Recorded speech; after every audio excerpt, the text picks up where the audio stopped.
Hospital બનાવવામાં આવે છે કારણ કે હોસ્પિટલમાં લોકોને દર્દીઓને પોતાની સારવારમાંથી છુટકારો મળે, સારવાર કરી શકે અને કોઈ પણ દુઃખમાંથી છુટકારો મળે। પરંતુ વડોદરામાં હોસ્પિટલ તો બનાવી દેવામાં આવી, પરંતુ હજુ સુધી તેનું ખાતમુહૂર્ત નથી થયું। 1.5 વર્ષ પહેલા સરકારે આ હોસ્પિટલની જાહેરાત કરી દીધી હતી, પરંતુ હજુ પણ આ હોસ્પિટલ શરૂ નથી થઈ। ટેન્ડર પ્રક્રિયા અને ડિઝાઇન તૈયાર છતાં પણ તેનું ખાતમુહૂર્ત કરવામાં નથી આવ્યું। શહેરનો આ પૂર્વ વિસ્તાર છે, આજવા રોડનું આ લેપ્રેસી ગ્રાઉન્ડ છે। આ ગ્રાઉન્ડમાં મનીષાબેન વકીલ તેમજ રાજ્ય સરકાર દ્વારા જાહેરાત કરવામાં હતી, કાર્ડિયોક મલ્ટી સ્પેશિયાલિસ્ટ હોસ્પિટલ આ ગ્રાઉન્ડમાં બનાવવામાં આવશે, જેનો લાભ વડોદરાની શહેરની જનતા તેમજ આજુબાજુ જનતાને લાભ મળશે।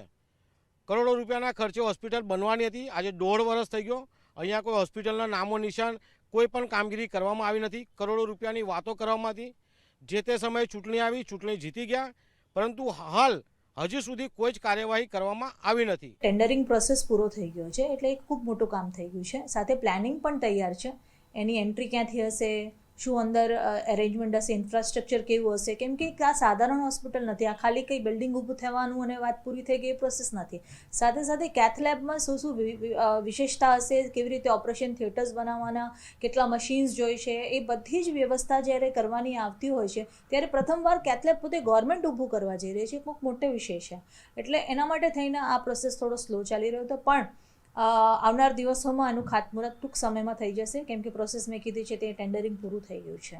વડોદરા શહેરના આજવા રોડ ઉપર કાર્ડિયાક મલ્ટી સ્પેશિયાલિટી હોસ્પિટલ બનાવવાની જાહેરાત કરવામાં આવી હતી, પરંતુ હજી સુધી ખાતમુહૂર્ત છે તે કરવામાં નથી આવ્યું। 1.5 વર્ષ પહેલાં જ્યારે વિધાનસભાનું ઇલેક્શન હતું તે દરમિયાન જે સ્થાનિક ધારાસભ્ય મનીષાબેન વકીલ તેમજ સરકાર દ્વારા આજે જાહેરાત કરવામાં આવી હતી। સયાજી હોસ્પિટલના તાબા હેઠળ આ હોસ્પિટલ બનાવવાની હતી। 250 કરોડના ખર્ચે સયાજી હોસ્પિટલની તાંબા હેઠળ આ હોસ્પિટલ બનાવવાની હતી। પૂર્વ વિસ્તારમાં વડોદરાની પહેલી હાર્ટ અને કાર્ડિયાક મલ્ટી હોસ્પિટલ બનાવવાની જાહેરાત કરવામાં આવી હતી, પરંતુ આજ દિન સુધી આ જે કાર્યવાહી છે તે કરવામાં નથી આવી, ખાતમુહૂર્ત કરવામાં નથી આવ્યું। ત્યારે સરકાર ક્યારે આ હોસ્પિટલનું કામ શરૂ કરશે તેને લઈને પણ હાલ અનેક સવાલો ઊભા થઈ રહ્યા છે, કારણ કે હોસ્પિટલ બનાવવા માટે ટેન્ડર પ્રક્રિયા પણ પૂર્ણ કરી દેવાઈ છે, નકશો ડિઝાઇન સહિતની જે તમામ તૈયારી છે તે કરી દેવાઈ છે, પરંતુ હજી સુધી આ જે હોસ્પિટલનું ખાતમુહૂર્ત છે તે કરવામાં નથી આવ્યું। લોકોમાં પણ હાલ ભારે રોષ છે તે જોવા મળ્યો છે, કારણ કે જે રીતે ઇલેક્શન આવે ત્યારે નેતાઓ દ્વારા માત્ર વાયદાઓ કરવામાં આવતા હોય છે, અને આ વાયદાઓ જ્યારે પૂરા નથી થતા ત્યારે સ્થાનિક લોકોમાં ભારોભાર હાલ રોષ જોવા મળી રહ્યો છે। સ્થાનિક લોકો માંગ કરી રહ્યા છે કે જે રીતે વાયદો કરવામાં આવ્યો હતો, જે વચન આપવામાં આવ્યું હતું તે ક્યાંક ને ક્યાંક પૂરું કરવામાં આવે। જો પૂર્વ વિસ્તારમાં આ પહેલી હોસ્પિટલ હશે જેનાથી લોકોને ફાયદો થશે। વડોદરાની અંદર રાજ્ય